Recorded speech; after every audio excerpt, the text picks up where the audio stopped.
No dia 6 de janeiro de 2021, uma multidão enfurecida invadiu o Capitólio, Casa do Poder Legislativo dos Estados Unidos, em Washington, revoltada com o resultado das eleições presidenciais que deram a vitória ao democrata Joe Biden sobre o republicano Donald Trump. O episódio, ocorrido no coração da mais poderosa democracia do planeta, deixou 4 mortos e um processo que se arrasta até hoje. O documentário 4 Hours at the Capitol, disponível na HBO Max, entrevista vários personagens que estiveram lá e tenta explicar o que aconteceu no fatídico dia. E aí, tudo legal? Sou Ricardo Sabag, comigo os jornalistas da Gazeta do Povo, Jones Rossi, Evandro Schenck. Este é o Quarentena Cult. E aí, pessoal, tudo bem? Beleza? Quanto tempo? E aí, tudo bem? De volta ao Quarentena. Com modificações, né? Quarentenas com elencos diferenciados nos últimos episódios. Obrigado a você. Que realmente entendia do assunto. Até para explicar variar, para os nossos seguidores aí, Sabag, o pessoal Nossa, aí, a gente está mudando bastante por causa das eleições, né? Então o time é pequeno, Exatamente. O time é enxuto, fazer plantão, cobrir eleição, então a gente está se desdobrando. E o Paulo, todo mundo está acompanhando, eu trabalho fenomenal, cada vídeo bate 1 milhão aí no canal, né? Não vai voltar aqui pro Quarentena, né? A gente não aceita mais o Paulo aqui, porque aqui a gente só quer pessoas de sucesso. Só ser embaixadores. Você avisar que o Paulo tá lá é tipo o cara que tá ali na rua avisar que o William Bonner tá no Jornal Nacional, né, cara? Tipo, a gente aqui com a nossa visualização Paulo... aí 3 mil, 5 mil, o Paulo lá 1 milhão. Paulo que vai ter que fazer propaganda do Quarentena, né? Ele que tem que falar lá. Paulo, tem que falar lá. Se você ainda lembra da gente, um abraço para você, Paulo Pozanoff. Continue o bom trabalho até aí o segundo turno das eleições, mas é isso aí que o Evandro falou. Nós estamos todos envolvidos na cobertura das eleições, então você que acompanhou o primeiro turno pela Gazeta do Povo, acompanhe também a cobertura do segundo turno pela Gazeta do Povo. Trabalho jornalístico de primeira qualidade que faz o time aqui. Mas voltamos à Quarentena para discutir, voltamos aqui à formação original, ou parte dela, pelo menos, para a gente falar sobre esse documentário que está disponível na HBO Max. É um documentário dirigido pelo mesmo diretor do Michael Jackson, né? Deixando Neverland. Eu não assisti esse filme do Michael Jackson, não tenho muita referência. Mas assim, eu vou falar rapidinho sobre o que é. O Michael Jackson invadiu o Capitólio, é isso? Isso. É uma versão ficção. 4 horas com o Michael Jackson. Onde você prefere 4 horas com o Michael Jackson ou 4 horas no Capitólio? Michael Jackson ou Xamã, né? Xamã é o Jamiroquai, né? Não é o Michael Jackson. É verdade. Um dos piores shows lá do... Aliás, sabe o que esse documentário me lembra? Ele me lembrou muito o Woodstock da Netflix. Porque é assim, a mesma sucessão, né? Você podia fazer as recomendações já, então. Não precisa fazer recomendação, porque a gente fez um episódio, eu e o Gordon, sozinhos, fizemos sobre o Woodstock da Netflix. Não sei se você acompanha o Quarentena Cult. Tá? Eu estava envolvido na cobertura das eleições. Agora é desculpa para tudo. E daí, cara, me lembrou muito isso. É um negócio que vai num crescendo assim, até chegar lá na apoteose e de repente acaba o negócio. Não, vai todo mundo para casa, chega a polícia e acaba com o negócio. É igual. Quem assistiu vai ver a mesma coisa. Enfim, então, aqui no Brasil, a gente assistiu esse episódio, acompanhou, né, lá no começo de 2021. Esse documentário, ele conta a história, obviamente, do dia, né? É um documentário que se concentra ali nos eventos do dia 6 de janeiro, a partir do ponto de alguns pontos de vista diferentes. Então, tem muita presença de gente que estava se manifestando lá, pessoal muito aberto, falou muito aberto e tranquilamente sobre o que aconteceu naquele dia, né? Qual era a intenção do grupo, onde é que eles estavam, por que eles foram, o que eles pretendiam fazer com aquilo. Houve muito também as forças policiais, né? Desde lá dos policiais de Washington até principalmente os policiais ali que fazem a segurança do Capitólio. E aliás, isso eles chamam de policiais, devem ser de fato lá policiais e tal, mas eles atuam praticamente como seguranças ali daquele edifício, né? Então o filme ele toma vários depoimentos dessas pessoas que estavam diretamente envolvidas ali no os conflitos daquele dia. Houve muitos parlamentares, a maioria democrata, se não me engano são 2, acho que no máximo 3 republicanos que dão depoimento ali, né, para o documentário, e usa muita imagem, isso eu já destaco, já no meu destaque inicial, aí vocês podem discutir, eu volto a debater, mas o maior mérito, talvez, desse documentário seja a pesquisa ali das imagens que conseguiu fazer, trouxe, assim, praticamente vídeo de todos os lados que existiam, então, muito vídeo de quem estava no protesto, vídeo do circuito de câmeras interno ali do Capitólio, das câmeras nos uniformes dos policiais, de veículos de comunicação, sejam maiores como Fox News, sejam veículos menos conhecidos, né, que tinha muita gente lá acompanhando aquilo no dia, fazendo transmissões ao vivo pela internet. Então o filme tem essa grande qualidade, eu acho, que é conseguir trazer ali um retrato da temperatura do que aconteceu naquele dia, né? E lembrando do episódio, foi algo relativamente inesperado, né? Não se imaginava que um grupo conseguisse invadir a sede do Poder Legislativo dos Estados Unidos. Era um grupo inicialmente pequeno, depois começou a aumentar ali o número de pessoas que tiveram por fora, principalmente o Capitólio, né? Não efetivamente o grupo que acabou invadindo. E aquilo durou ali umas 4 horas, sem saber quem estava acompanhando de fora, obviamente não conseguia imaginar o que estava acontecendo ali dentro. Houve essas fatalidades, né? Houve uma morte dentro do edifício, uma morte de uma mulher que protestava lá dentro, e aí houve 3 mortes também fora, de pessoas que tiveram complicações de saúde ali fora, né? Então, o filme até mostra isso bastante, como ficou muita concentração de gente, empurra para todos os lados, né? Pessoas hiperventilando. Pessoas hiperventilando, claro. E você vê ali qual foi a temperatura do que aconteceu naquele dia. E aí você consegue, né, detectar coisas que às vezes o relato, eu encerro já minha breve abertura aqui falando isso, sim. É curioso como o relato do que você tem no dia, o relato feito pela imprensa, principalmente, ele destaca, assim, uma visão, que parece que é uma visão, assim, de quem estava olhando aquilo do ponto de vista meio distante de tudo, né? Como os relatos também são muito permeados por um discurso ideológico de todos os lados que você escuta, né, parece que aquilo era uma coisa só, que era uma multidão que tinha quem escutava, né, esses relatos da época, que uma multidão que tinha um objetivo específico, que queria invadir para conseguir fazer alguma coisa, ou que estava lá desde cedo pensando em fazer isso, né, e o filme mostra um pouco do caos que foi aquilo ali tudo, né, como aquilo foi desorganizado, não tinha uma liderança muito clara.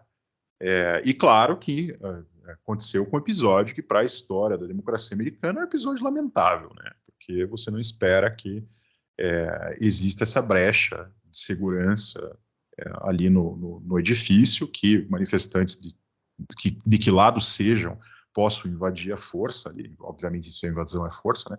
Possam invadir ali o local e botar a segurança de algumas pessoas em risco, né? Então, para mim, a grande validade do filme é essa. Mas aí queria que vocês comentassem da visão de vocês, se vocês curtiram o filme, se vocês acham que o filme é um retrato imparcial do que aconteceu, se ele tenta ouvir os lados envolvidos todos, se ele falha em alguma coisa, o que vocês acharam?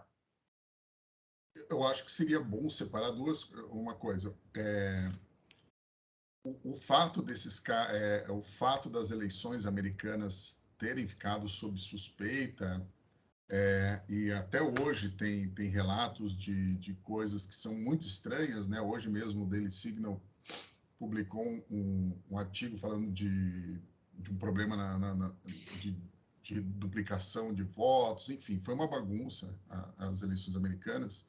Isso não se discute, né? Se foram roubadas e tal, é outra coisa que não existem provas ainda, mas existem muitas provas de que foi uma bagunça, né? Separar isso desses caras que foram lá, né? Esses caras que foram lá, eles fizeram um ataque, um ataque totalmente incompatível, né, com o Estado de Direito, com a democracia, atacando policiais, tentando invadir uma sede do governo. E isso é importante frisar, porque de forma alguma isso pode ser, né, passado pano, ou numa democracia você achar aquilo normal.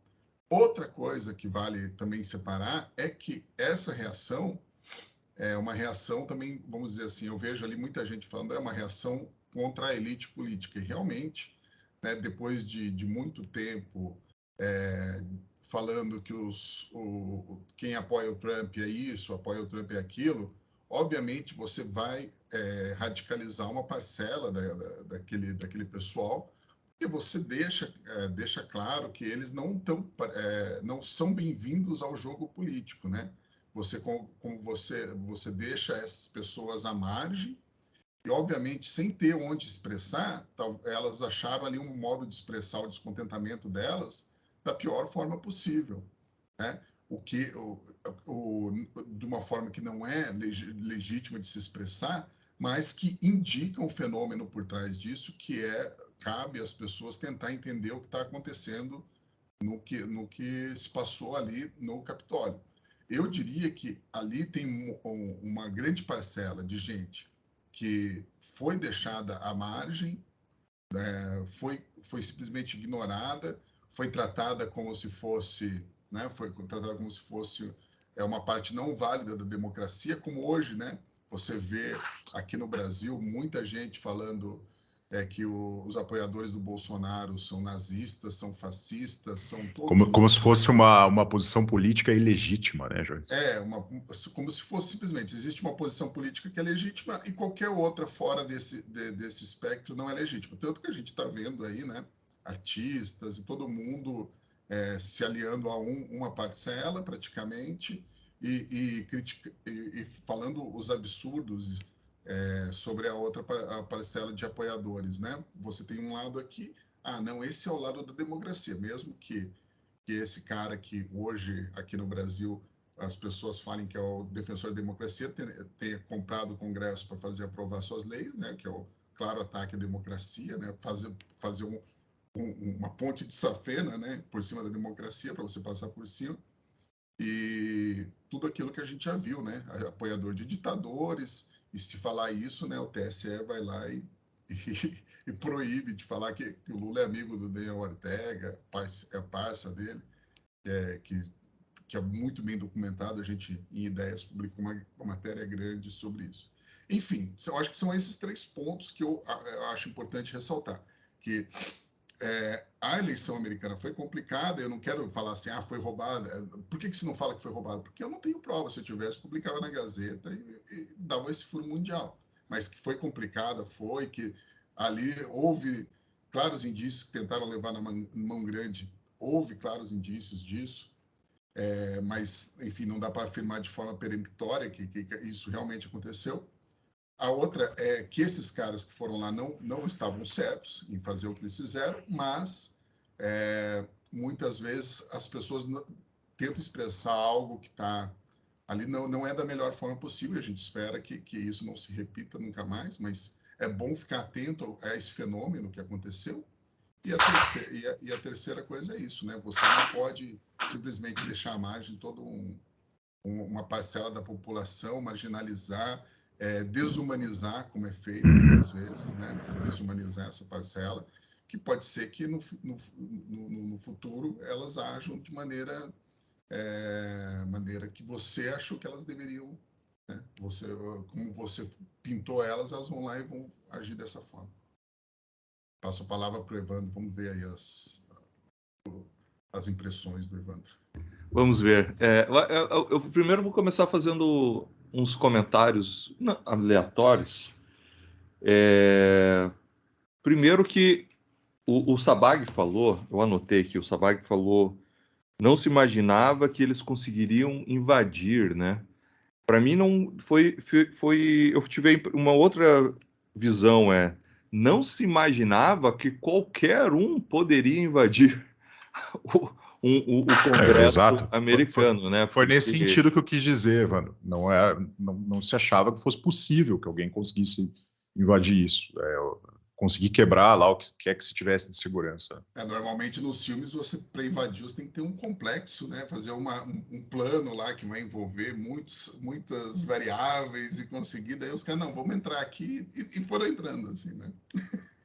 Eu acho que ali o documentário é bom. Ele tem um lado, mas esse lado tenta conversar, né? Então ele tenta, eu vou tentar descrever, mostrar as imagens em ordem cronológica, e aí, se você pensar, é tão bem coberto de imagem, tão bem coberto de imagem, que só uma legenda com o horário das coisas se encadeando já seria uma história. Mas eu entendo que eles escolhem colocar a versão das pessoas, primeiro, porque essas pessoas foram protagonistas e estão nas imagens, então é interessante, é um depoimento muito bom, e ajuda a traduzir parte das imagens, porque as imagens às vezes são muito confusas. Então, você só entende a morte da mulher com o cinegrafista ali, o jornalista que segue ela, ele já achou ela de alguma coisa diferente, né? Ele realmente não é uma figura que seja quieta, toda fechada, com uma bandeira, vai reto e morre, né? Assim, é um negócio que parece que, assim, óbvio que não foi, mas parece que foi lá só para tomar esse tiro, né? E assim como o policial, né? Que a gente pode até fazer uma comparação com os policiais que estavam lá, com os policiais que a gente conhece no Brasil, pareciam muito despreparados, apesar de serem reservistas de guerra, né? Gente que já tinha voltado da guerra no Afeganistão, mas você vê que eles estavam muito dispersos, sem preparo, mas eles ajudam a contar o que estava acontecendo, né? Principalmente quando você tem uma massa humana contra outra massa humana, que é onde boa parte ali na parte de maior tensão do documentário, alguém precisa estar explicando o que está acontecendo. Os policiais empurrando, as pessoas fazendo ondas para conseguir invadir ali uma parte, né? Então, eu acho que, à medida do possível, o máximo que a HBO Max tentou, ela conseguiu em tentar ser imparcial, mas ainda assim é uma obra que tem o seu viés. Só um detalhe, é um filme da BBC originalmente, ele está distribuído aqui na HBO, mas é um filme da BBC. Perfeito. Não muda muito, né? Eu acho que pelo viés a gente sabe que é muito próximo. Então isso eu acho que ele é muito rico nisso, né? Para mim, eu nunca parei para ver os vídeos. Eu estava de férias, eu acompanhei pelos jornais, acompanhei pela Gazeta do Povo e acompanhei pelos jornais internacionais esse caso. Era outro evento, né? Era um outro evento que eu tinha na minha cabeça. Eu tinha na minha cabeça, assim, sendo bem... Acompanhando agora também a CPI, né? Que teve ali, os depoimentos. Olha, veja como a coisa se constrói, né? Isso que a gente é um jornal que tenta sempre um olhar crítico de cobertura, né? E mesmo a gente olhando com um olhar crítico, ainda assim se consolidou a imagem na minha cabeça, que era: você tinha os apoiadores do Trump no palanque do Trump. O Trump fala: não deixem isso passar, vocês precisam estar lá e eu conto com vocês. E aí todo ele mundo fala sai. claramente, né, de lutar pelo país, né?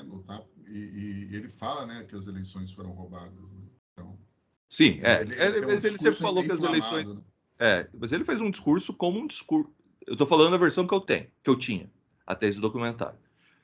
Vão lá e mostrem a força.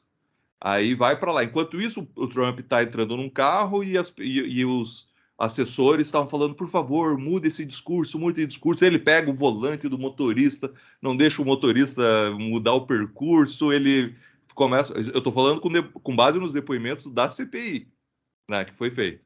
Enquanto isso, as pessoas estão indo invadir, as pessoas armadas indo invadir, invadem o Congresso, tem mortes, é sempre assim, né? Tem mortes. Então, depois você vai ficar sabendo que só quem morreu foi quem invadiu, né? Ali na hora, se eu não me engano, né? Só quem morre é quem invade. Mortes e depredação. O xamã lá falando aquelas coisas desconexas dele, né? Aquelas figuras muito caricatas do cenário americano, os rednecks, né? Essa galera. E aí a democracia ficou em perigo. Ponto. Né? E depois que os militares resolveram não dar aval para o golpe do Trump. Você pensa, pá, beleza, né? Deve ter algum exagero, mas nem tudo isso é invenção. Quando você vai assistir agora o documentário, a minha interpretação que eu tenho agora é que é tudo um desencadeamento de eventos infelizes. O Trump estava falando as mesmas coisas que ele vinha falando sempre, antes, inclusive, das eleições. Ele tem muitas palavras dúbias. Essa chamada dele foi uma chamada dúbia. Vocês têm que mostrar a força de vocês. Ele sempre falou isso. As pessoas saem, e aí a gente está olhando, veja, a gente está olhando os primeiros 10. Ali, quem está entrando, né, as primeiras imagens, são os primeiros 10, 15, que começam sem saber, é para lá é o Capitólio, só para todo mundo saber, é o Senado e a Câmara, né, dos Estados Unidos, é num prédio na Praça de Washington, né, a Praça de Washington tem todos os poderes ali, e essa galera começa a andar, e eles não sabem o que eles vão fazer, eles não sabem o que eles vão, eles não fazem ideia, e eles confessam, eles falam, não sabem. E daí? E quando a gente chegar não sei aonde, o que a gente vai fazer? Eles estão ali, continua. Quando eles olham para trás, tem mais uma galera vindo. É um grupo, esse grupo inicial, Evandro, é um grupo que sequer consegue entrar onde o Trump está discursando, né? Eles vão lá e já está muito cheio, e aí eles resolvem ir em direção ao Capitólio para alguma ideia de alguém lá. Vamos para lá, vamos se concentrar lá. Ele falou para a gente não deixar acontecer, vai ter a diplomação. Era o dia da diplomação, 6 de janeiro, onde o Congresso vai lá e valida as candidaturas. Eles falam, vamos para lá. E eles começam a ir daquele jeito disperso deles. O que é intrigante, muito intrigante, é que nada para eles. Nada. Eles vão indo, aí tem 3 policiais, 2 mulheres ali, contra 30, 40 caras, eles simplesmente empurram, né? Eles empurram, tem um alambradinho que não serve nem para cachorro, de tão baixo que é. Eles empurram, a mulher cai, um deles ainda vai lá e ajuda a mulher, e eles continuam andando, falando. Cara, Estados Unidos, uma sociedade armada, e eles ali não têm arma nenhuma, eles continuam andando.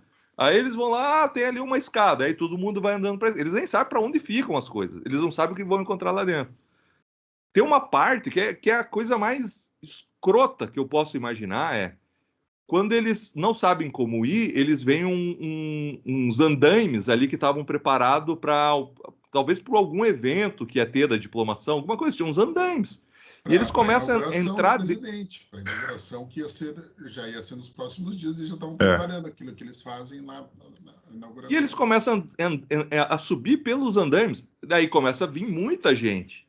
E o mais impressionante é que aquele andaime não quebrado, então... tão tosco que é o que eles estão fazendo. E aí, em andaimes mesmo, eles andando ali, blá, blá, blá, blá, chegam numa outra área.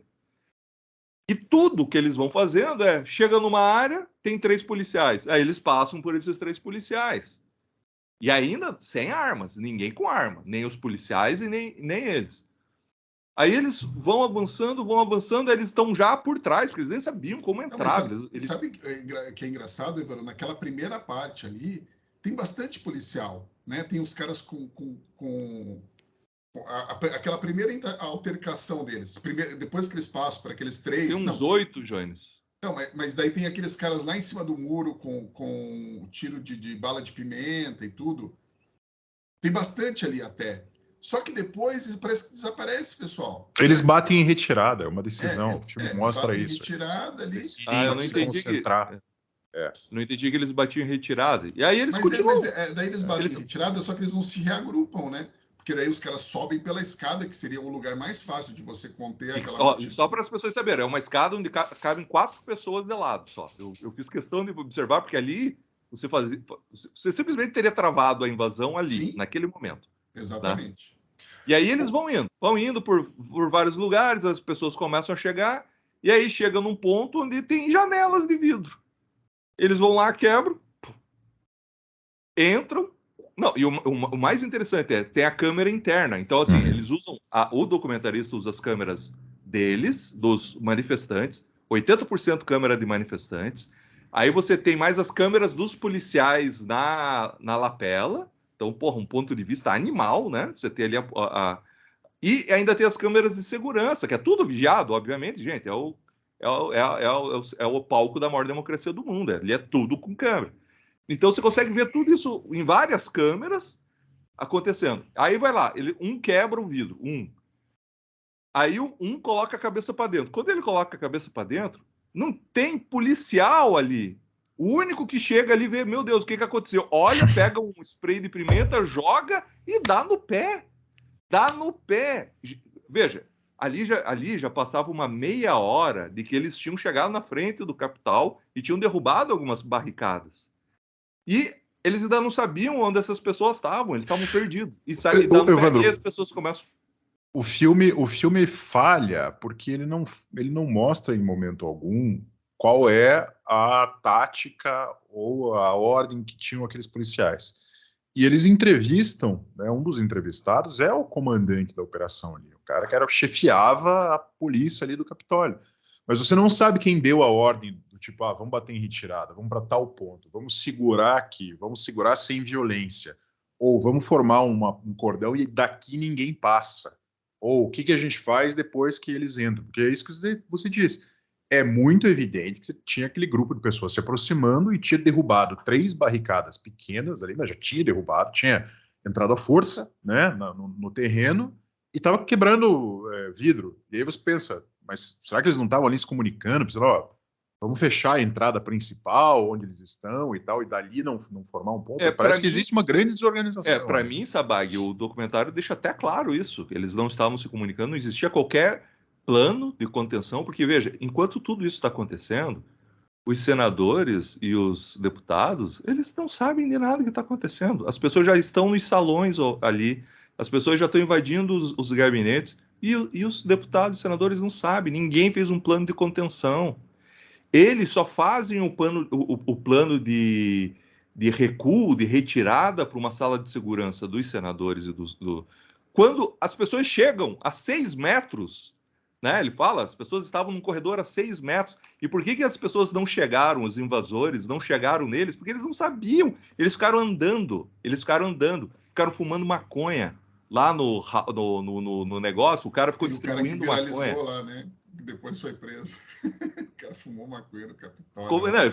Fumou maconha. As ideias dos caras, meu. E ficou distribuindo na rotunda, que é a cúpula lá, o domo. Cúpula principal, né? Você conheceu lá, Jones, você sabe como é que é. Eu fui no Capitólio já. O Jones invadiu. Não, calma. O nosso chamado. O FBI bota lá no algoritmo do YouTube, daí aparece o FBI batendo aqui na minha casa. Eu fui numa visita guiada lá. E a gente vai escutando eles falando, e eles não sabem. Eles chegam lá na rotunda, e daí? Aí eles não sabem, eles começam a fumar maconha, começam a tirar sarro, começam a tirar foto. Eles não sabem o que fazer. Tanto que quando eles chegam... Eu li, a gente não me lembro se a gente chegou a dar isso, Evandro, que teve um cara que deixou um presente no escritório da Nancy Pelosi. Deixou um material biológico ali. Deixou um material biológico. Uma bomba biológica. Esse é terrorista. E aí enfim, os caras estão totalmente ali. Isso que eu tô falando, é uma série desencadeada de caos não planejado. Eles não sabem. E daí quando eles vão lá, entram... você vê que eles nem sequer agem... Eles estão numa ação violenta, mas eles têm chance de emparedar todos os policiais que eles encontram. Eles não agridem, né, assim, no sentido... Todos os policiais que eles vencem, no Brasil, conhecendo o brasileiro, tinham destruído os caras. E ali não, eles liberam, daí o cara sai, né, vai para não sei aonde, mas você vê, eles vão vencendo aquilo e não tem o fator final. Eu fico muito confuso quando eu assisto isso, por causa disso. Tipo, essas pessoas não estavam lá, elas promoveram um ato violento, mas essas pessoas não estavam lá fazendo necessariamente uma violência gratuita. Tem um depoimento ali no meio que me parece muito, muito realista, que é do fotógrafo do New York Times. O fotógrafo do New York Times, né, que é um jornal hoje bem posicionado à esquerda ali, é um sujeito meio bicho grilo na aparência, né? Você percebe assim pelo jeitão do cara. E o cara tá lá cobrindo o protesto, ele entra junto com a galera. Ele vai lá junto documentando e tal. Aliás, se tivesse uma resposta violenta da polícia, esse cara teria levado, né, a dele ali no meio também. Mas o depoimento desse cara é legal, assim, primeiro, não tem nada a ver com posicionamento do jornal, né? O cara não tá lá representando o jornal, tá dando a história da forma ele testemunhou ali, de perto. E ele fala muito nessas mudanças de humores, né, que ele encontrava ali naquele grupo que invadiu. Né? Ele falou assim, olha, aquela hora estava tensa, porque teve alguém ali que fez tal coisa, mas depois relaxou. Aí a gente chegou em tal lugar e ninguém sabia para onde ia. Aí resolvemos virar no corredor. Ele fala assim, como se ele fosse parte, inclusive, do grupo, né? Ele não se distingue, né? Tanto não sabia, né, Sabá, que tem aquela hora que aquele cara do Huffington Post tá filmando o Uhum. policial que tá subindo as escadas, e o policial é esperto, né? Porque o policial vai atraindo ele pelos Ele caras. vai atrair os caras para ficar longe, né, da entrada Isso, vai ficar do longe da salão. entrada. Só que eles passam do lado. Se os caras, que nem o cara fala, se eles virassem à direita ali, eles iam dar A direto na única onde ação tática em 4 horas dele. Foi o policial provocando. foi o policial gordinho, né? Tipo, vem aqui, duvido que O vocês venham policial atrás de mim. parece E os aquele caras policial iam. gordinho do Duro de Matar, que é amigo do McClane, sabe? E é curioso, isso não acontece, porque o cara vocês não podem passar daqui. Aí os sujeitos começam a avançar, daí o policial corre.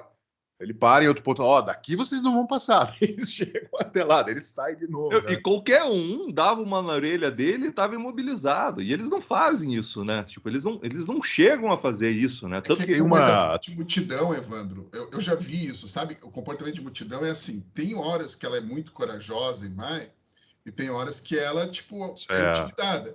Eu vou dizer isso porque uma vez eu tava no ônibus saindo do Atletiba. Atletiba, para quem não Eu sabe, sabia que era a vida pregressa do Jones da torcida organizada. Não, eu não jamais fiz parte da torcida organizada, mas eu ia no jogo, né? Sempre fui. Inclusive, eu vou no Atletiba esse final de semana que vai ter agora. Atletiba, para quem não sabe, é o maior clássico do futebol brasileiro. Isso. Grenal, São Paulo e Corinthians, essas coisas é pequena, o Atletiba é o maior. Eu tava no ônibus voltando para casa, né? Eu morava longe, tinha que voltar, né? De busão mesmo. E tinha o ônibus inteiro tomado de torcedor e fazendo aquela zona e assim cantando e xingando todo mundo. Chega um cara que não é policial, é o fiscal da URBS, que o URBS é o que cuida do transporte público aqui em Curitiba. O cara entra no ônibus, manda todo mundo calar a boca, ficar quieto, e todo mundo calar a boca e ficar quieto. Tem uma cena que eu acho bem É mais ou representativa menos isso, disso. a multidão, Evandro. Às vezes os caras, assim, se tem um dando exemplo, acho que se chegasse um e sentasse a mão no policial lá, do jeito que tá, os outros iam lá e fazer a mesma coisa. isso aconteceu no resgate do policial, né? Teve um que falou: não vamos bater nele. E aí, Lá quando eles pegam, né? Roubam um policial e levam para o meio, né? Aí ele começa a ser devolvem. hostilizado. Aí chega um cara e fala: não, a gente não vai bater nele e devolve. Só que os caras, a gente tá falando de um mar de gente, uns 30, 40 metros, para devolver um cara, né? Tipo um moche. Mas tem uma cena, disso que você estava falando, tem uma cena quando eles finalmente invadem o edifício, né? Quebram as janelas e entra o primeiro, e tem aquele um policial que olha ali, joga o sprayzinho, cai fora. Uma das primeiras pessoas que entra, pula a janela, ele vira para o lado e ergue os braços, assim, pô, me rendo. É muito curiosa essa relação que tem aquelas pessoas. Elas não estão ali.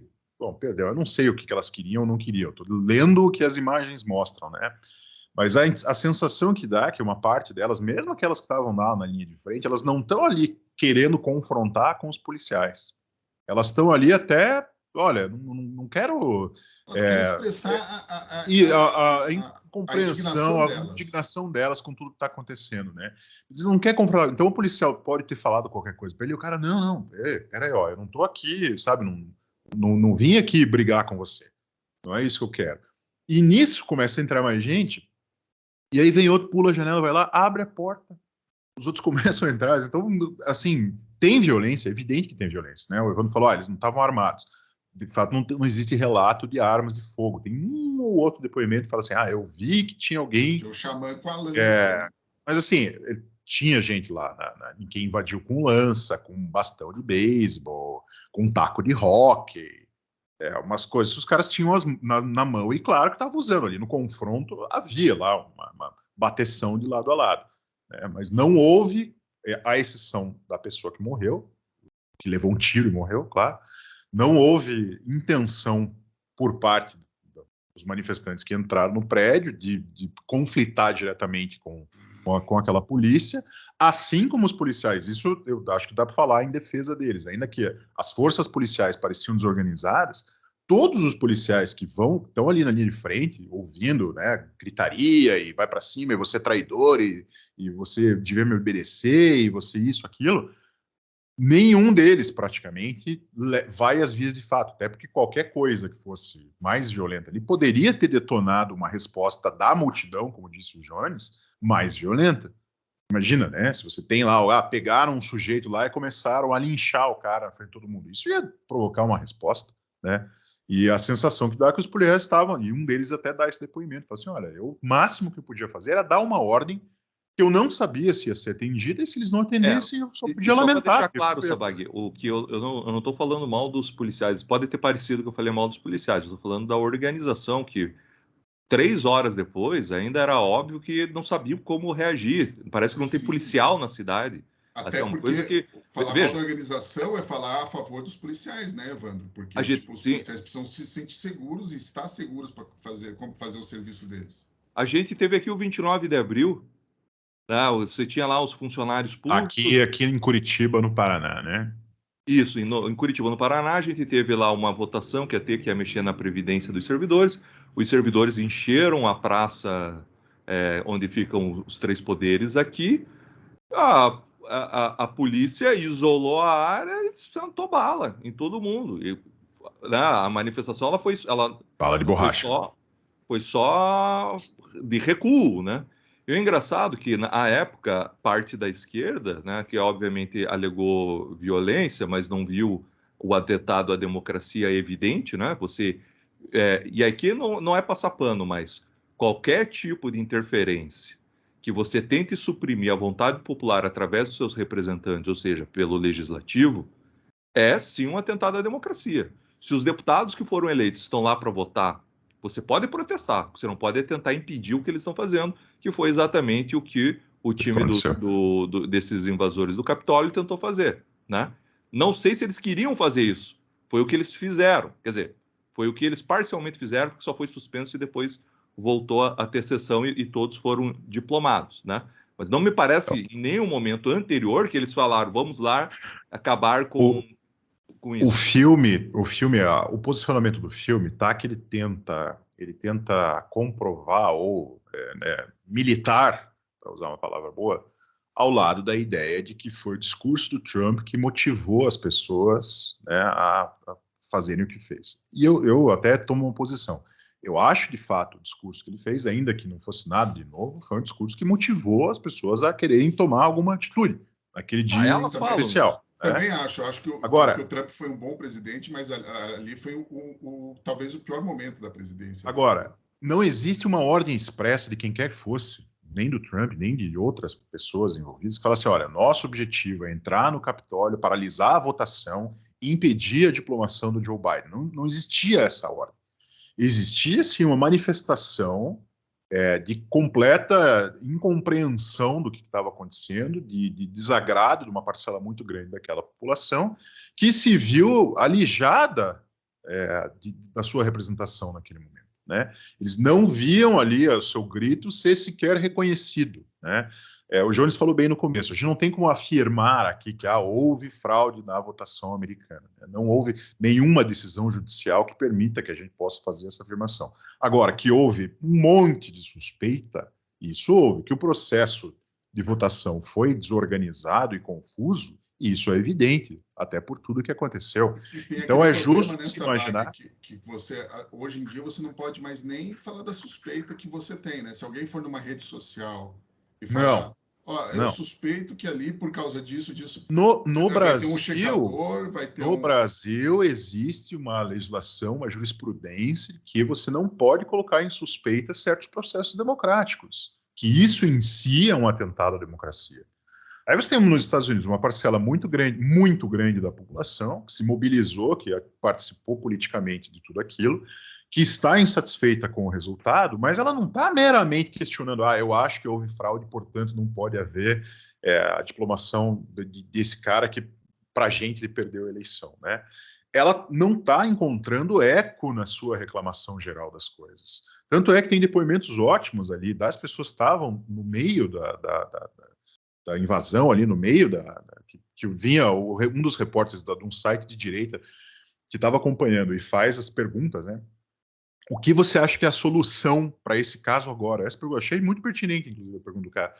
Qual que você acha que é a solução para isso? O cara que está lá no meio do Vucu Vucu responde: a gente tem que escolher melhor nossos representantes e elite política. Esse é um recado para vocês. Qual o recado? O recado da indignação deles, no mínimo. Né? O recado é: aqui estamos presentes demonstrando a nossa indignação. Agora, é evidente que o comportamento da multidão, a angry mob, né, é esse que vai desordenado e de repente os caras estão invadindo, eles não estão acreditando que aquilo está acontecendo. Mas Eles olham para trás e falam: nossa, olha o que a gente está fazendo. Até onde a gente vai, não sei. Vamos abrindo as portas e ver onde a gente vai parar. Ninguém acreditava no que estava acontecendo, nem os invasores, nem a segurança e nem o Senado. E aí você querer atribuir que só o Trump sabia o que estava acontecendo e que logo é o responsável por isso, me parece... Esse é o discurso político que parte da imprensa comprou imediatamente, né, no dia, assim, era evidente que estavam falando isso, né, chamando o Trump, dizendo assim: mas ele não veio, não falou ainda, ele demorou para falar, para pedir para as pessoas não irem lá e fazer nada, coisa assim. E no filme isso é reforçado pelo depoimento específico de algumas pessoas, algumas delas que estiveram lá, né, o caso desse policial aí que você contou a história, que ele foi capturado pela multidão e depois devolvido, e o cara, isso não foi um facinho para ele ficou com sequelas disso, né? Teve lá traumatismo craniano, teve um ataque do coração, e até assim, curioso, na falta de um termo melhor, porque o filme desenha esse personagem como um típico policial durão, né? Pô, esse cara aqui, ele acordou cedo, ele foi malhar, ele é focado, ele tem o parceiro dele, aquele tira de policial, filme policial, tatuagem no pescoço e tal, não sei o quê. Aí o cara vai para a linha de frente, ele chega lá e vai para a linha de frente, porque ele é corajoso e tal. Quando a multidão pega esse cara e tira ele de perto dos colegas policiais dele, o cara tá completamente entregue ali, começa a estar em pânico, ele tá apelando: por favor, não façam nada comigo que eu tenho filhos. E alguém na multidão escuta isso e fala: tá bom, ninguém vai fazer nada aqui. Para onde é que você quer ir? Perguntam isso para ele no meio: para onde é que você quer ir? Eu quero voltar para lá. Devolvem o cara lá. Quando ele devolve, ele desmaia. Né? E esse é um dos sujeitos que depois, no final do filme, ele dá um depoimento falando de como ele se decepcionou, ou como ele acredita que o Trump foi responsável por isso. E aí o filme termina com alguns depoimentos, até de pessoas, por exemplo, mulher de um policial que se suicidou depois desse episódio.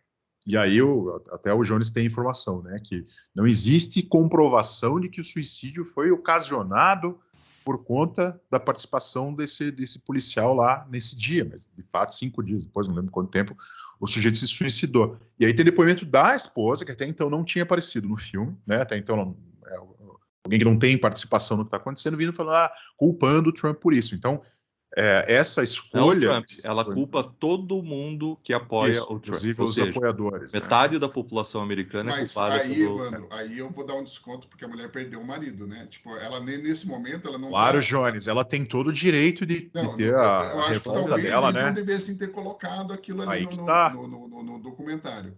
Ela tem todo o direito de achar o que for. Concordo que as pessoas não são nacionais nessa hora. É pensado, né? Então você vai atrás de alguém que não teve participação direta nos eventos. O filme só entrevistou pessoas que estavam lá, né? Pessoas que se envolveram com aquilo. De repente termina com alguém falando assim: mas o meu marido, né, se suicidou e eu culpo alguém por isso. Então existe uma tendência ali a aderir a esse discurso, que foram as palavras que assim, provocaram e levaram a... Para ela é mais fácil culpar aquela galera do que ver que, tipo, provavelmente o marido dela tinha um problema, né? Não, para mim, eu acho que para ela seria mais fácil achar o culpado, que seria Trump. Ao não colocar o Trump como culpado, e sim todo mundo que apoia o Trump, é justamente um espelho daquilo que grande parte da sociedade faz e está fazendo no Brasil. Tá? O culpado é aquele que pensa diferente de mim. Lógico, eu não estou querendo questionar o tamanho da tragédia dela, mas o discurso que ela faz, ainda assim, é o mesmo discurso que pode gerar a mesma violência que foi gerada. E existe uma dificuldade, né, muito grande de lidar, da imprensa lidar e tentar entender. Até é bom um documentário desse que pelo menos mostra todos os lados. Que existe, por exemplo, tá lá no meio Proud Boys, tá lá no meio o pessoal do QAnon, tá lá no meio Soccer Moms, tá lá no meio, tipo, a imprensa muitas vezes assim, esse grupo é um grupo que faz teoria da conspiração, esse grupo é um grupo de extrema direita maluco. E você vai lá entrevistar os caras, óbvio, Você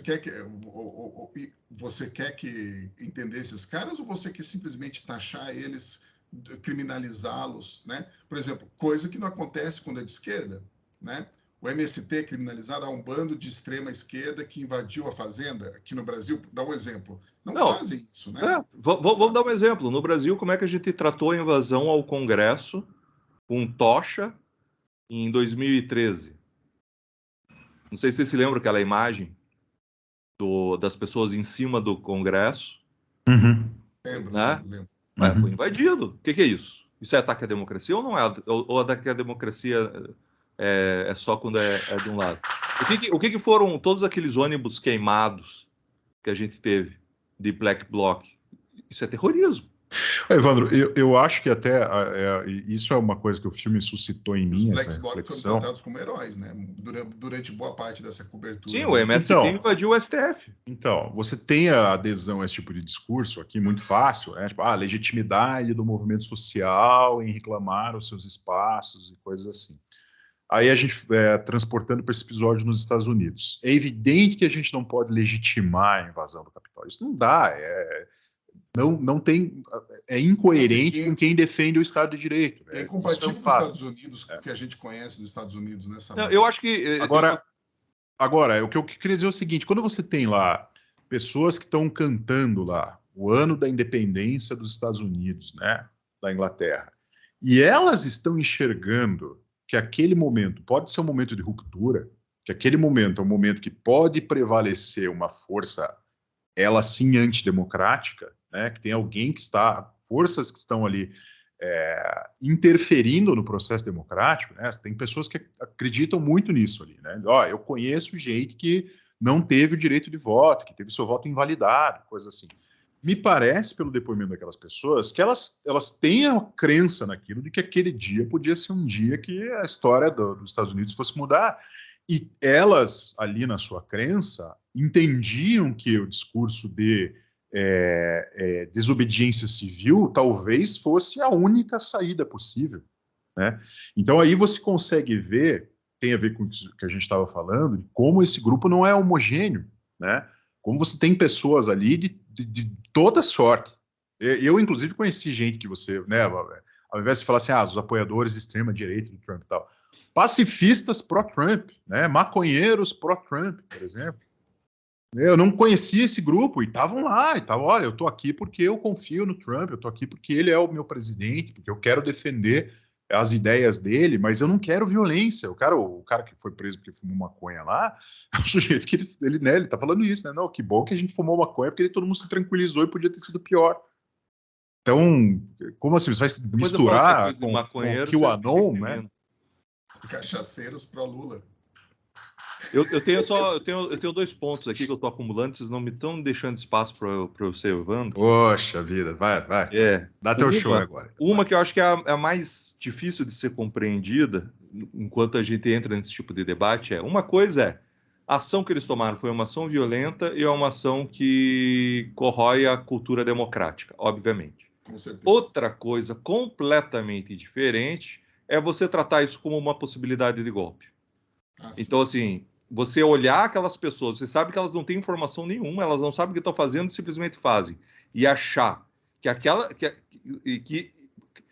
que policiais educados, apesar de tudo, ainda conseguem, sem dar um tapa nessas pessoas, impedir, e o Congresso volta a funcionar 4 horas depois, você achar que existe qualquer indício de que poderia haver um golpe militar, uma insurgência militar, uma tomada de poder nos Estados Unidos, gente, a gente está falando do maior exército do mundo, da maior tecnologia do mundo, e você colocar os Proud Boys como as pessoas que iam dar um golpe de Estado aí é um exercício imaginativo. É ruim jornalismo ruim, né, Evandro? É jornalismo ruim porque você não está contando a verdade, porque você está exagerando o que aconteceu, né, nesse caso. Agora, por outro lado, tem um fato que foi sim um evento que piorou a situação do Trump. Então vamos lá. O Trump ele estava com um apoio popular, uma população dividida, um apoio popular forte. Ele tinha um discurso, ele estava contestando as urnas, ele estava com com as pessoas ao redor dele, ele ganhou em estados que ninguém imaginava que ele ia ganhar, certo? E você transforma isso tudo, onde ele poderia ter esse mesmo discurso, reconhece a derrota, continua denunciando que tem fraude, continua denunciando tudo que você quer denunciar, e você restabelece um novo poder político lá para frente.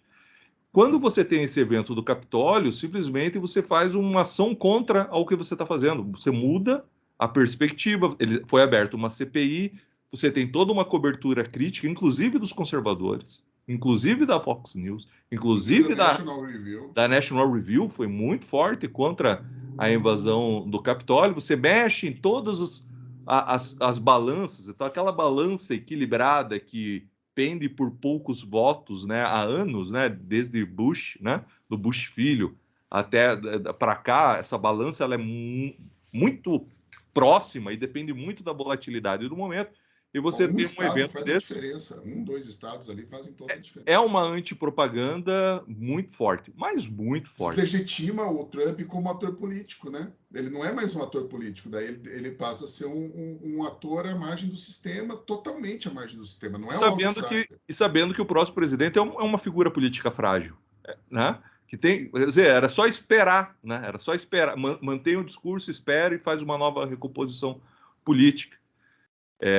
Que, por sinal, aqui já fica até uma análise aqui do nosso cenário. A gente tá gravando isso no dia 11, sem querer misturar as coisas. Mas a gente sabe que o Bolsonaro é crítico das urnas, né? E eletrônicas, da metodologia, e hoje ele não pode ser crítico porque o TSE impede. Porém, a partir do final da lei eleitoral, com o resultado das urnas, se porventura esse resultado das urnas não for de agrado dele, ele já vai estar liberado para criticar as urnas, porque não vai estar mais vigiando a lei eleitoral. Se ele fizer isso, é muito importante que os apoiadores dele, aqui que é o ponto, o que ele vai fazer, ele sabe o que ele vai fazer, ele tem conselheiros políticos para fazer isso. Mas do ponto de vista que nós que somos comunicadores aqui, e aí eu chamo a responsabilidade do que eu estou falando, não confundir discurso político com ação violenta. Você pode não concordar, o próprio Proud Boy lá, ele fala, tá, o que eu... você não concorda? Você concorda que tem coisas erradas? Você só tem um jeito de responder. Organização política, né? Apoio popular e devolver isso nas urnas. Veja, a gente tem um exemplo que está acontecendo, o Lula foi pego roubando, né? Foi condenado em 3 instâncias roubando, foi preso, ficou preso por um tempo, conseguiu um tapetão, se livrou, voltou e tem bastante apoio popular. E veja, e o Lula falou, as pessoas se esquecem, o Lula falou do exército, né? O exército do Stedley, que ele não ia deixar ser preso, se lembra? Quando ele se recusou a cumprir a ordem da Polícia Federal, ele foi lá no sindicato, ficou lá moquifado, com tudo aquilo acontecendo, as pessoas foram lá, teve uma pessoa que quase morreu lá, a pessoa que foi protestar contra o Lula, foi empurrada e caiu lá quase foi, abriu a cabeça no asfalto. Não morreu na hora, mas morreu 2 anos depois. Não, acho que... E nunca mais foi a mesma pessoa. Morreu. Acho que não morreu, tá? Morreu. A gente foi atrás, Evandro. Ela não morreu no dia, né? Obviamente. Ela ficou mal, nunca mais foi a mesma, ficou muito tempo no hospital e morreu ano passado.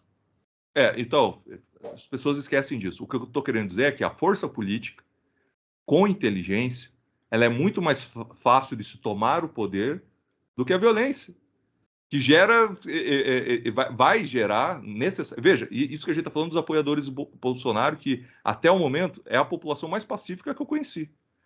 Porque você vê ali o 7 de setembro, quais atos de violência você teve no 7 de setembro? Quais atos de violência que você tem nesses eventos que levam milhões? E aí eu comparo com 2013, comparo com outras ações, com setembros vermelhos que tivemos por aí, com outros grupos organizados, né?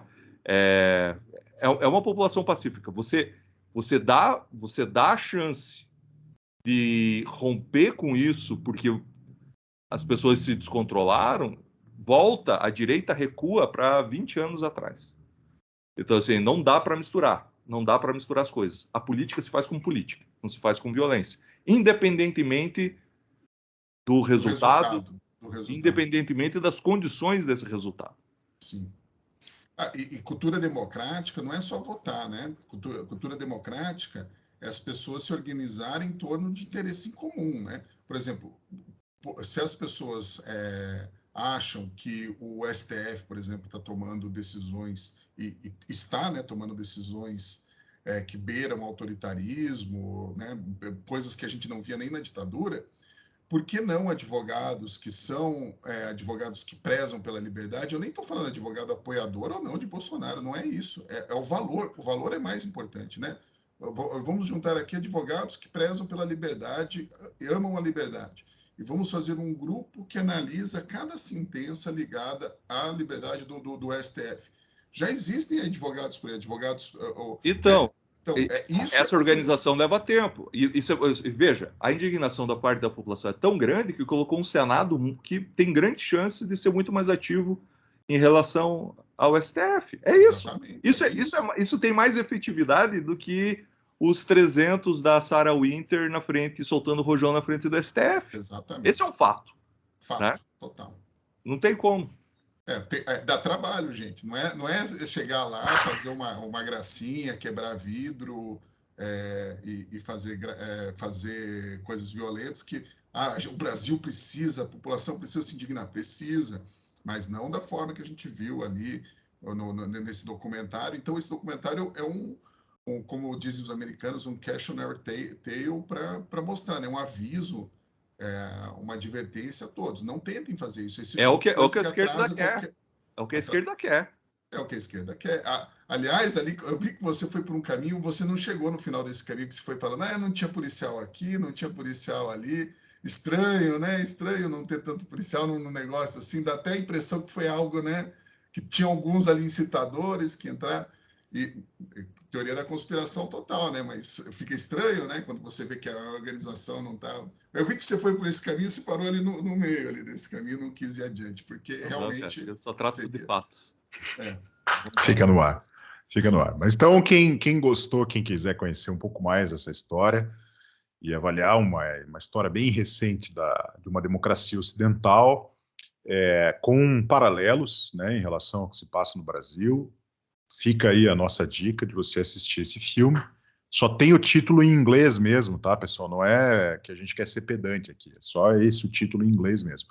4 Hours at the Capitol. Seria 4 horas no Capitólio. 4 horas no Capitólio, não foi traduzido assim. Está na HBO Max. Podemos ir para as nossas indicações, senhores? Podemos. Então vamos às indicações, em que nós, integrantes do Quarentena Cult, indicamos algo que nós estamos consumindo, um produto cultural, filme, série, quadrinhos. Alguns aqui gostam muito de quadrinhos. Livros não, porque o Paulo Pozonoff está no hiato dele do Quarentena, então, né? Peça de teatro, talvez, poesia. E aí, quem quer começar? Não, eu só queria fazer novamente aquele comparativo que parece muito com o documentário lá do que aconteceu no Woodstock 99, né? Que as coisas vão se complicando até chegar lá. A diferença é que o Trump lá, aquela hora, né, ele fala, né, pessoal, vai para casa, né? Tipo, a multidão chega, dispersa. E lá no documentário do Woodstock 99, quando é muito boa essa parte, quando eles dão 100 mil velas, uma ONG, tinha tido aqueles tiroteios em Columbine, uma ONG resolve dar 100 mil velas para a multidão lá que está assistindo o Woodstock. Os caras pegam aquelas velas para lembrar os mortos e tal, e começam a tacar fogo em tudo, né? Lá em Woodstock. E daí chega o John Shearer, que é o produtor, né, junto com o Michael Lang, que é o produtor do Woodstock original, chega lá para o Anthony Kiedis, do Red Hot Chili Peppers. Fala alguma coisa para a galera não tacar fogo nas coisas, parar de quebrar tudo. Daí o Anthony, beleza, eu vou lá. Daí ele começa a tocar Fire, do Jimi Hendrix. É muito bom, é uma sucessão, é cômico. E o pior é que no Woodstock também teve 3 mortes, quase igualou o número de mortes. Cara, é um paralelo, assim, jovens raivosos, sem saber muito o que fazer com sua raiva, atacam alguma coisa, dá para fazer esse paralelo. Então a gente já fez um quarentena aqui sobre o Woodstock. Eu fiz junto com o Gordon, Flávio Gordon, que é nosso colunista, então assistam. E tem um outro na HBO, também na HBO, esse é da Netflix, né, 3 episódios, que é muito bom. Tem um na HBO que tem algumas coisinhas diferentes, mas o da Netflix é melhor. O da HBO é difícil achar, sabia? Porque ele está dentro de um negócio chamado Music Box. É uma série que tem vários documentários de música. E tem esse do Woodstock 99, então tem que ir lá procurar o Music Box, e daí você pega o do Woodstock 99. Mas a tua recomendação, quarentena, que você já gravou? Meio que isso, mas eu poderia desrecomendar um negócio que eu comecei a assistir ontem, eu já fiquei nervoso. O Que é que aqueles, você começou a assistir? Avenue 5. Eu só vi porque estava lá na HBO junto eu tinha Putz, acabado de assistir o eu documentário. gosto. Eu tinha acabado... É uma série que é um cruzeiro espacial, Eu gosto. e o capitão é o Hugh Laurie. Assim, a premissa Dr. é boa, House, tal, Dr. mas House. Eu quase dei play nesse negócio. putz, não dê. Você não vai gostar, Ivan, mas eu gosto. Não vai, que nem eu. Porque as atuações são ruins, o roteiro é totalmente inverossímil.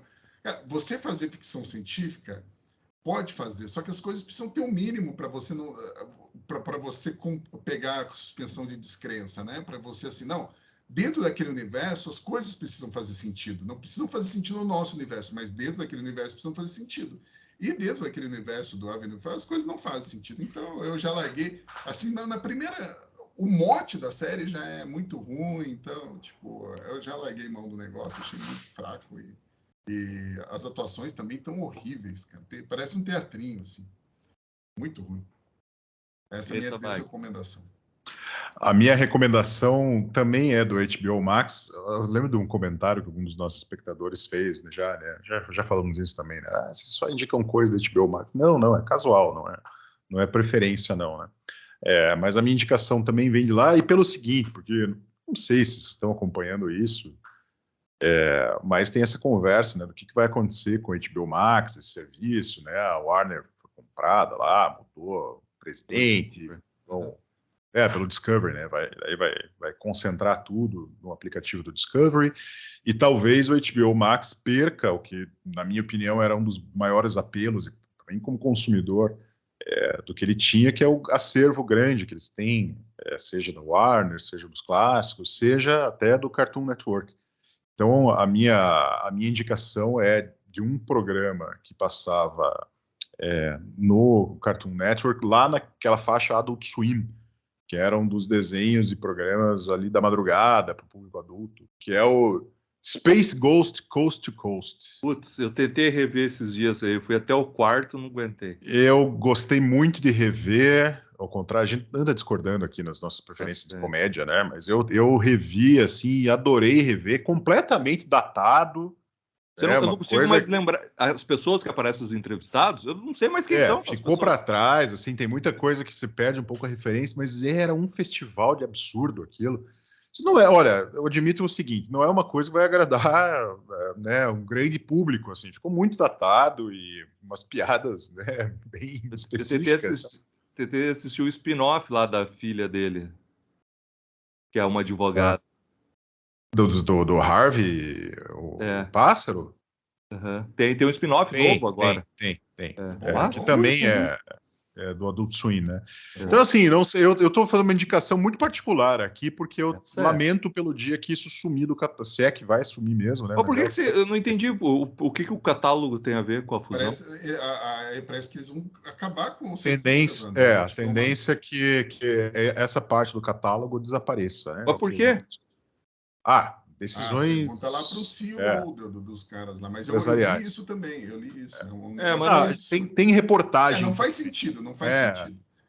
Tem reportagem falando isso. Não faz sentido um monte de decisão que eles tomaram. Mas eles acabaram de cancelar um filme de 90 milhões de dólares por causa da parte fiscal. São coisas diferentes, tá? Uma coisa é, um filme de 90 milhões exige mais 100 milhões de marketing, você já sabendo que é uma bomba, você está ganhando 100 milhões, você não está perdendo 90 milhões. Pro novo CEO é isso. né, no EBITDA da empresa. Eu não sei argumentar tecnicamente por que eles precisariam tirar o acervo do ar, mas existe essa conversa. Tá, eu já fiquei preocupado, porque é um acervo muito bom. Exatamente. E o que acontece? A minha leitura do mercado de streaming é que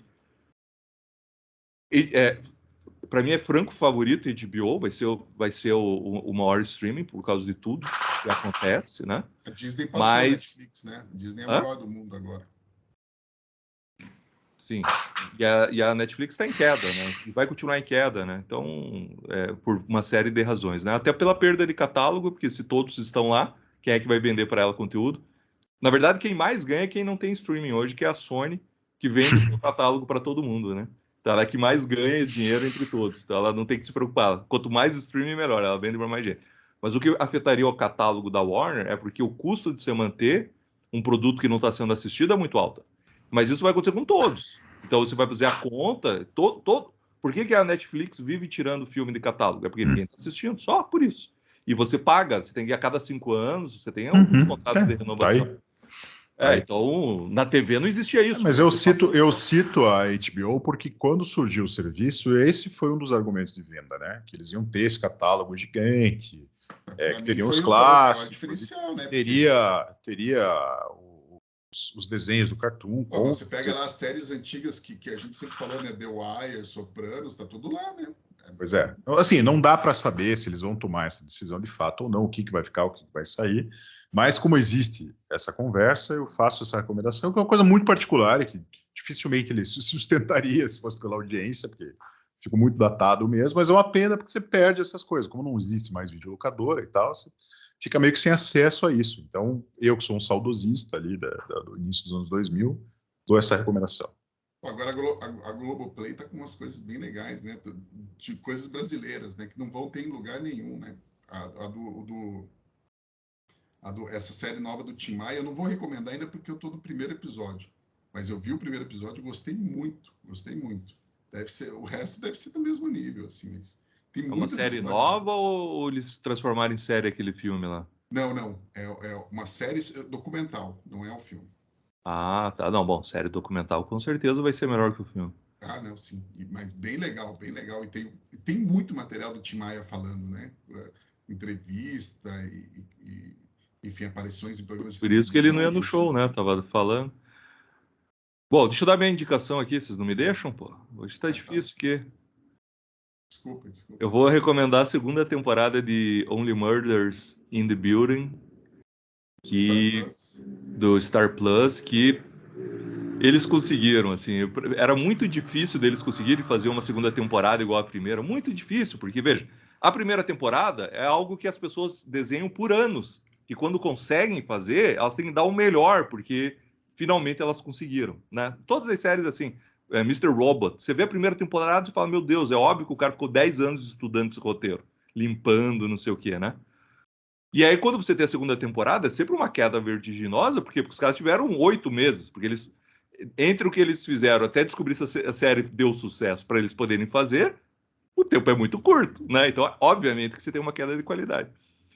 E o Only Murders, que é com o Steve Martin e com o Martin Short e com a Selena, que elenco incrível, que elenco. Assim, é tipo o método Kominsky, assim, não importa, eu não quero mais roteiro, só me deixa essas pessoas na tela para eu ficar vendo elas conversando, assim, sabe? E o legal é que a série, ela chega assim do começo até a metade, você fala, meu Deus, que tragédia, eles destruíram tudo, que coisa mais ruim, que ridículo, você critica tudo, um monte de furo, não sei o quê. E aí, quando você vê, eles estão fazendo piada com segundas temporadas de podcast, que normalmente é feito em cima das coxas, não sei o quê, e a coisa vai virando até você ter um final incrível de volta. É uma metalinguagem. Cara, é muito. E eles falam, né? Eles falam, normalmente nesse período da segunda temporada a coisa tá ruim pra caramba.